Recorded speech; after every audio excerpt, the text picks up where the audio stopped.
لوگ سیاست میں اقتدار کے لیے آتے ہیں تو کچھ لوگ اپنے کام یا پیسہ بنانے کے لیے آتے ہیں، اور پھر کچھ لوگ ایسے بھی ہوتے ہیں جو سوال پوچھنے کے لیے آتے ہیں، جو سسٹم کو سمجھنا چاہتے ہیں اور جو یہ مانتے ہیں کہ تبدیلی صرف نعروں سے نہیں ہونے والی بلکہ تحقیق، پالیسی اور مسلسل محنت سے آتی ہے۔ یہ کہانی ہے منصور علی خان کی، ایک ایسے سیاستدان کی جو شاید روایتی سیاستدانوں جیسے نہیں ہیں۔ بنگلورو سینٹرل بھارت کے سب سے اہم شہری حلقوں میں سے ایک ہے۔ سامنے تھے بی جے پی کے تجربہ کار رکن پارلیمان پی سی موہن اور ان کے مقابلے میں کانگریس کے امیدوار منصور علی خان۔ بہت سے لوگوں نے اس مقابلے کو ایک طرفہ بھی سمجھا تھا۔ انتخابی نتائج نے ایک مختلف کہانی سنائی۔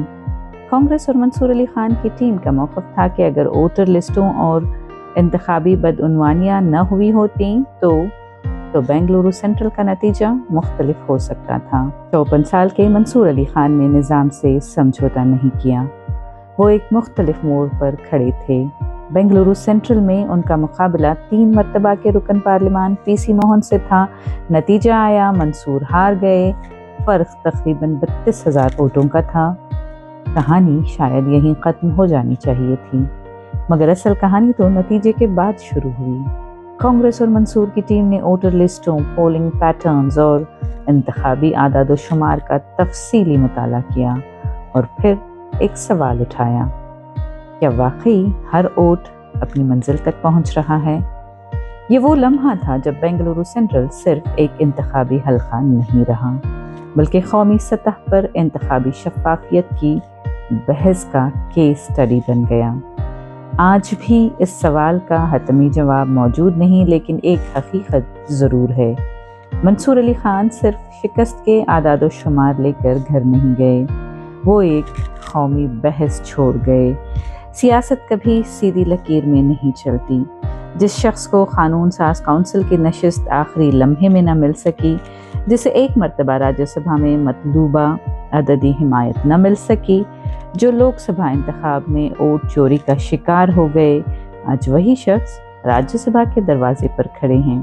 شاید قسمت نے انہیں لوک سبھا کی نشست نہیں دی، شاید ایم ایل سی کی کرسی بھی نہیں دی، لیکن آخرکار راستہ پارلیمنٹ کے ایوان بالا تک پہنچ ہی گیا۔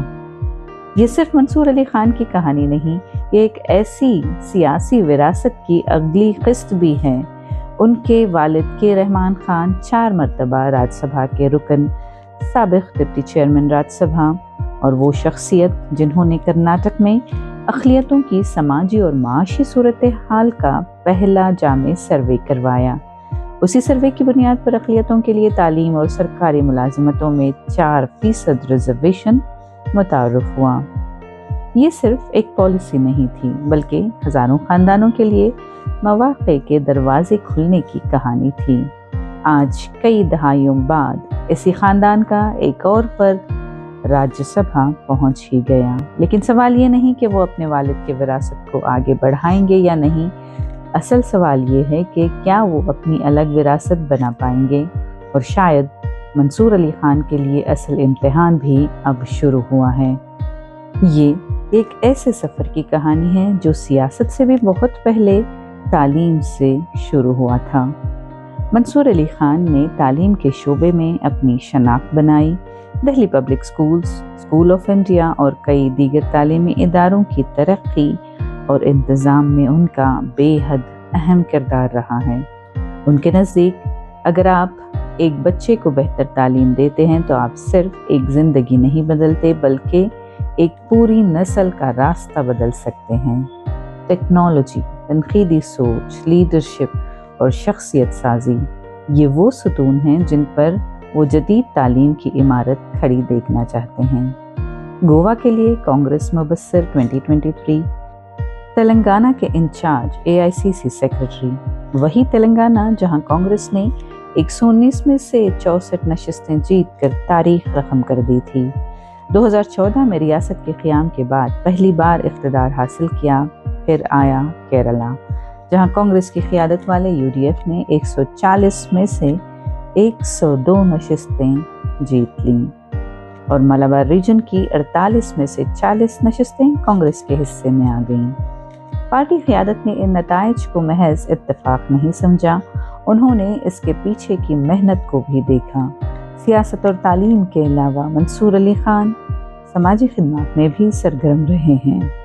محروم بچوں کے لیے تعلیمی منصوبے، صحت کے شعبے میں امداد، وبا کے دوران فلاحی سرگرمیاں اور مختلف کمیونٹی اقدام ان کی کوششوں کا حصہ رہے ہیں۔ اسی لیے جب حال ہی میں مفتی ڈاکٹر مقصود عمران رشادی کی قیادت میں خصوصی اجلاس منعقد ہوا تو وہاں صرف مبارکباد نہیں دی گئی بلکہ کرناٹک کے مسائل، عوام کی نمائندگی اور کمیونٹی کی فلاح پر بھی گفتگو ہوئی۔ یہ ایک یاد دہانی تھی کہ عوام کی خدمت صرف انتخاب تک محدود نہیں ہوتی۔ اپنے نامزدگی فارم جمع کرانے کے بعد منصور علی خان نے ایک مختصر مگر معنی خیز پیغام لکھا۔ انہوں نے لکھا کہ یہ ایک بڑی ذمہ داری ہے اور میں اسے ہلکے میں نہیں لیتا۔ یہ الفاظ جشن کے نہیں تھے، یہ ذمہ داری کے تھے، اور شاید یہی وجہ ہے کہ منصور علی خان کی کہانی صرف ایک سیاستدان کی کہانی نہیں، یہ اس نسل کی کہانی ہے جو سیاست میں صرف شور نہیں بلکہ اعداد و شمار دیکھنا چاہتی ہے، جو صرف مخالفت نہیں بلکہ حل سننا چاہتی ہے، جو صرف طاقت نہیں بلکہ مقصد کو اہم سمجھتی ہے۔ ریسرچ، ریفارم، ریپریزنٹیشن، شاید یہی 3 الفاظ ان کے سیاسی سفر کی سب سے مختصر تعریف ہو سکتے ہیں۔ کوئی بھی سفر آسان نہیں ہوتا، شاید ہر الیکشن جیتا نہیں جاتا، اور شاید ہر سوال کا جواب فوراً نہیں ملتا، لیکن کچھ لوگ نتائج سے زیادہ سوالات چھوڑ جاتے ہیں اور بعض اوقات تبدیلی وہیں سے شروع ہوتی ہے۔